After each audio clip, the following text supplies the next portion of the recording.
நிலம் நீர் காற்று நெருப்பு ஆகாயம் என பூதங்களை ஐந்தாக, குறிஞ்சி முல்லை மருதம் நெய்தல் என நிலங்களை நான்காக, இயல் இசை நாடகம் என தமிழை மூன்றாக வகுத்து அகம் புறம் என வாழ்வியலை வகுத்த தமிழனுக்கு உணவு என்றுமே பிரதானமா இருந்திருக்கு.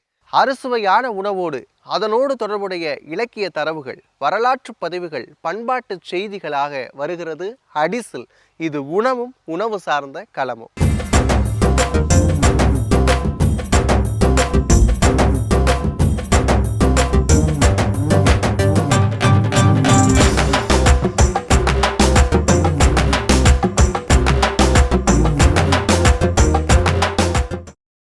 2000 ஆண்டுகளுக்கு முந்தைய சங்ககால உணவு முறைகளை நம்ம பார்த்துக்கிட்டு இருக்கிறோம்.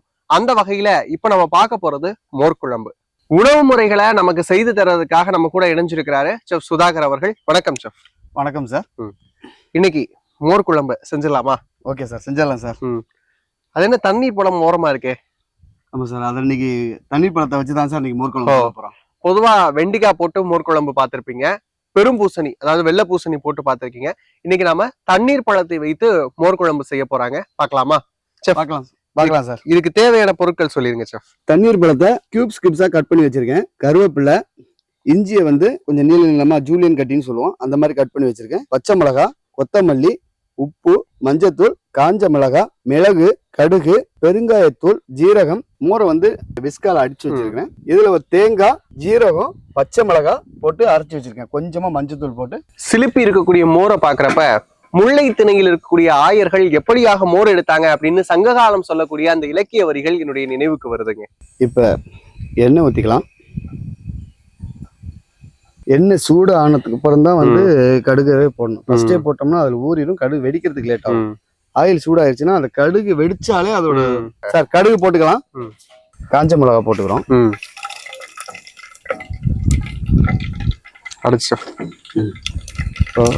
கடுகு லைட்டா வெடிக்க ஆரம்பிக்குது. இந்த நேரத்துல கொஞ்சமா பேருக்கு நம்ம அதுல மிளகும் போட்டு அதுல அரைச்சிருக்கோம். இதுல கொஞ்சம் லைட்டா கொஞ்சமா போட்டோம், வாசம் அந்த மிளகு வெடிச்ச வாசம் நல்லா. மிளகு, கொஞ்சமா ஜீரகம்.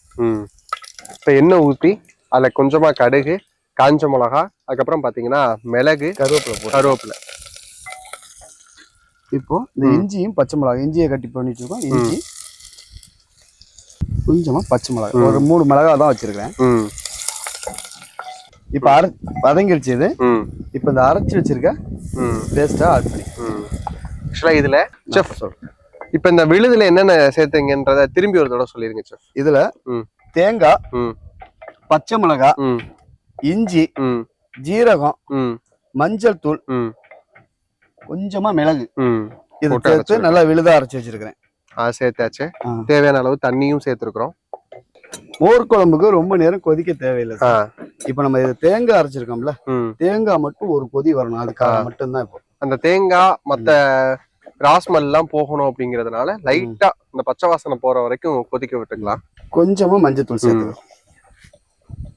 தேங்காய் வந்துருச்சு. தேங்காவை ரொம்ப நேரம் கொதிக்க விட தேவையில்லை சார். இப்ப தேங்காய் வந்துருச்சு. கடைஞ்சு வச்சு மோரை எடுத்துக்கலாம்.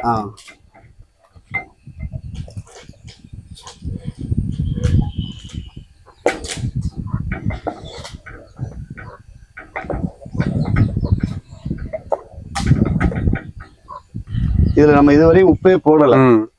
ஃபர்ஸ்டே உப்பு போட்டா அது கேட்டல் ஆகிறதுக்கு சான்சஸ் இருக்கு. அதனால பெருங்காயத்தையும் உப்பையும் போட்டு கடைசியா போட்டு ஆஃப் பண்ண போறோம். இப்போ லேசா இந்த மோர் குழம்புக்கு மோர் தெரியாம இருக்கிறதுக்கு அந்த பேஸ்ட் அரைக்கிறோம் இல்லையா, அதோட சேர்த்தே பச்சரிசியை வறுத்து அரைச்சிக்கலாம். இல்லைன்னா பாத்தீங்கன்னா கடலை பருப்பை வறுத்து அரைச்சிக்கலாம். அப்படி இல்லைன்னா கடலை மாவு சேர்த்துக்கலாம் அப்படின்ற ஒரு டிப்ஸ் கொடுத்திருக்கிறாரு செஃப் சுதாகர் அவர்கள். அவ்வளவுதான் சார். இதோட இந்த அளவுக்கு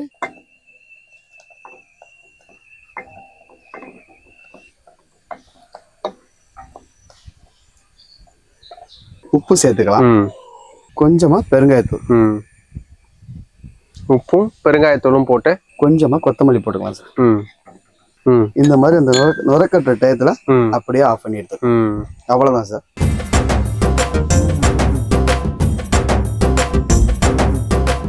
தண்ணீர் பழ மோர் குழம்பு தயாராயிடுச்சு. இப்ப நம்ம டேஸ்ட் பண்ணி பார்த்தலாம்.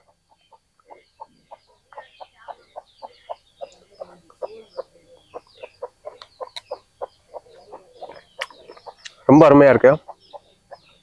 இந்த மோர் குழம்போட தண்ணீர் பழம் சேர்ந்தது, அந்த இஞ்சி பச்சை மிளகாவோட அந்த சுவை, ஒரு பக்கம் தண்ணீர் பழத்தினுடைய இனிப்பு, மோருடைய அந்த புளிப்பு, காரம் எல்லாமே எக்ஸாக்டா நல்லா இருக்கு. சங்ககால ரெசிபியில மோர் குழம்பு அப்படிங்கிறது தனித்த இடத்தை பெறுது. மோர் குழம்பு செய்து கொடுத்த செஃப் அவர்களுக்கு நன்றி.